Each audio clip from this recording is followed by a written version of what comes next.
If you drive by the United Memorial Gardens in Plymouth this week, you may see something unusual. The FBI and Detroit police are out working with teams exhuming bodies. The efforts are all part of Operation United, a program designed to unite the families of missing loved ones with answers. 7 Action News reporter Kim Russell is live at Detroit Public Safety Headquarters with much more on this. Kim? Yes, I keep thinking about the story Detroit police told me about. In 1987, a young boy's mom went missing. He never got an answer. Was his mom harmed? Did the woman that he thought loved him suddenly abandon him? He grew into a man without those answers, police say, until Operation United. This week, more than 100 people, Detroit police and FBI agents from around the country, are working together to exhume bodies at United Memorial Gardens in Plymouth. They are here because of the idea of one woman. A sergeant in Detroit's homicide division looked at 2 walls in her office every day.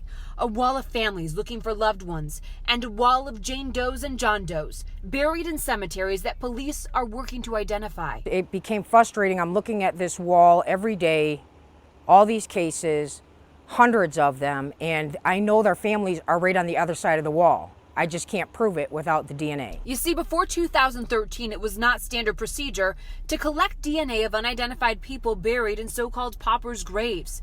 The city had 100 people buried between 1959 and 2013 that it was working to identify. So Sergeant Jones asked for help, and the FBI said yes. They started the intensive work of locating remains, exhuming them, and collecting DNA last year. They focused on 21 cases last year and were able to collect 13 samples and submit them. It allowed them to help a man who submitted his DNA, hoping a relative's match in a missing persons database would help him find his mom. She went missing when he was a young child. Only now does he know she was murdered. His mom didn't leave him. You know, she didn't just up and decide that she didn't want to have a kid anymore.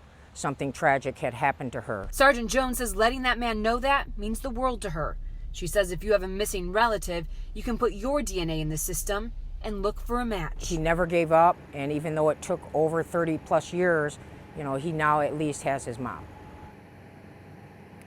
In many cases, these exhumations are just the beginning. Some of these unidentified people, they died of natural causes, and others were murdered. So knowing who they are can lead to leads in murder investigations. Reporting live, Kim Russell, 7 Action News. Also brings resolution. Thank you so much, Kim, for the live report.